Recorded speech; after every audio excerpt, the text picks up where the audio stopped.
Hi guys, it's Naa. Welcome to my YouTube channel. For today's video, samahan nyo kaming maglibot sa Ngongping Village at Mongkok. This is our second day in Hong Kong, and to start our day, nag-breakfast muna kami dito sa Australia Dairy Company na located sa 47 Park Street, Jordan. So from our hotel sa Chungking Mansion, sumakay lang kami ng MTR, Red Line from TST or Tsim Sha Tsui, and one stop lang is Jordan na.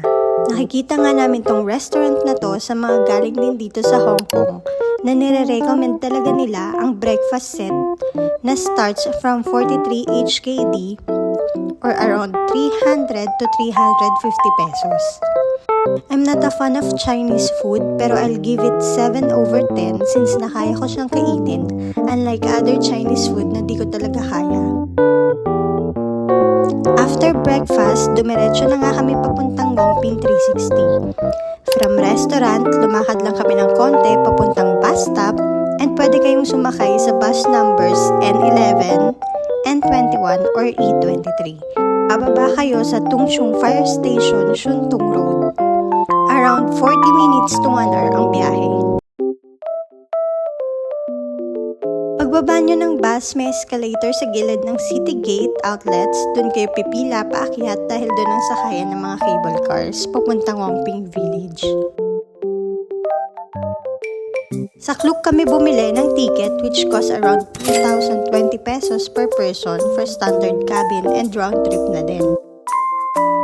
Meron din silang available na crystal cabin which cost 2,619 sa Klook pag dun kayo nag-avail. Yung punta nga pala namin dito is January 27 kaya sobrang lamig.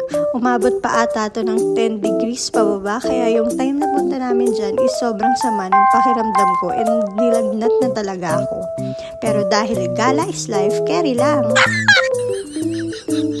So ayun na nga, share ko lang na nag-book kami via Klook ng Klook Hong Kong Pass which includes 4 attractions, around 11,120 for 2 persons na that time.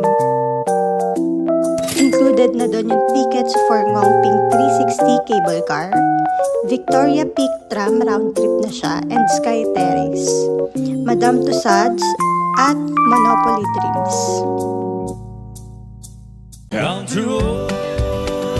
Take me home to the place I belong, West Virginia, Mountain Mama. Oh, take me home, Counter Roads, Alma Telephone, West Virginia, Blue Ridge Mountain, Shenandoah River. Life is older than the trees. You can get down the mountain, blow it like a breeze. Country road, taking me home to the place I belong, West Virginia, Mountain Mama. Oh, take me home, country roads, country road, taking me home to the place I belong, West Virginia, Mountain Mama. Oh, take me home.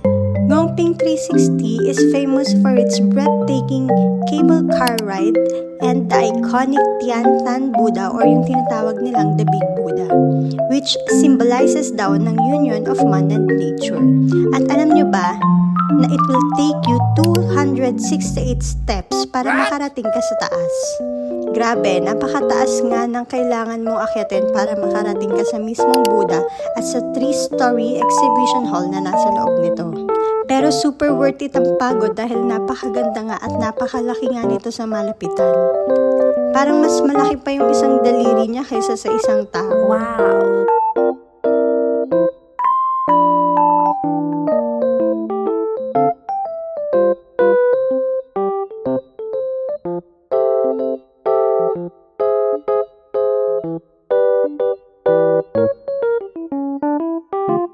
Pagbaba Pagbaba mo naman ay dediretsuhin mo lang yung daan, makikita mo na yung sikat din na Pauline Monastery. At yun nga, naglakad-lakad lang kami ng konti at bumalik na din kami dahil balak pa namin mag-ikot sa Mongkok Night Market kung saan nandun na yung Sneaker Street, Ladies Market, pati na rin yung mga bilihan ng mga pasalubong.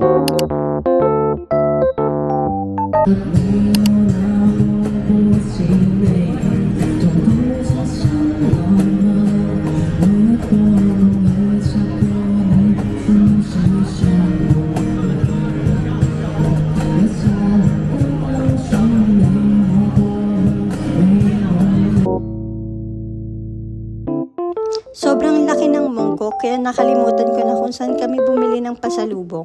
Pero maraming pamilihan to na mura at mag-ikot-ikot lang kayo at makikita nyo din sila.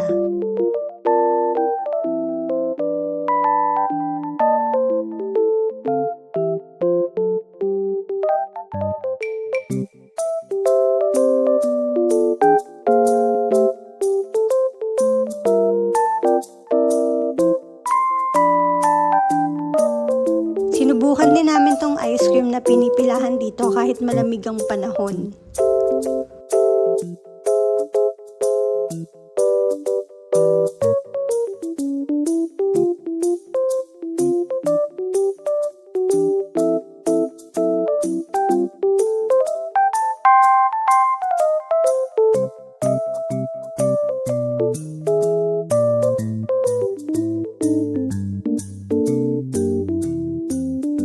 Pag bumili nga pala kayo dito, tawaran nyo na agad ng kalahati dahil malaki sila magpatong. May nabili nga akong power bank dito na worth 150 HKD pero natawaran ko ng 100 HKD lang.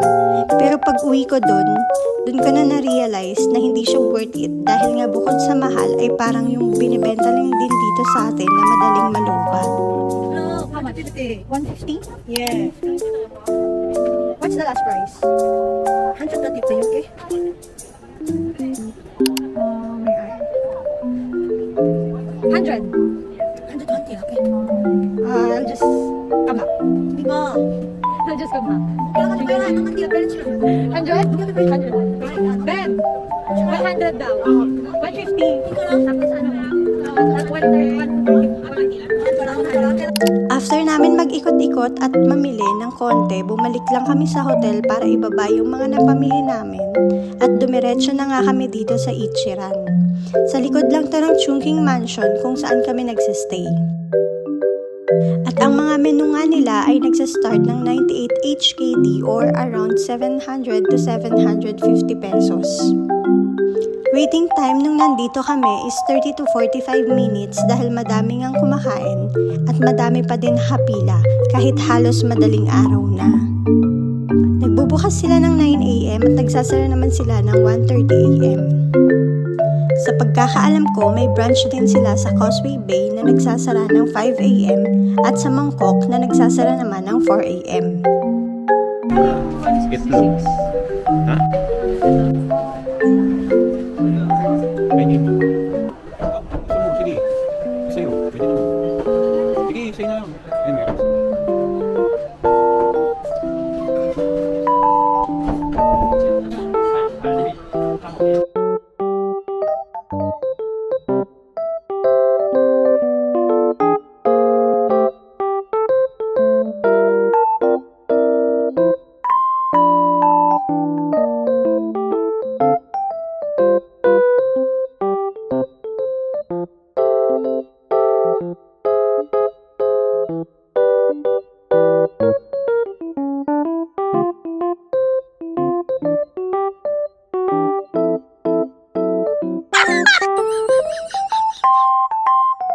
Ayun na nga, napakasarap pala nitong ramen dito sa Ichiran. First time namin to matry at bagay na bagay sa malamig na panahon.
At yun na nga, dyan na nagtapos ang araw namin, bumalik na kami sa hotel dahil kinabukasan ay Disneyland naman ang itinerary namin. If nakaabot ka sa part na to, thank you for watching. Please don't forget to like, subscribe, and hit the notification bell. See you sa next vlog. Salamat. Good night!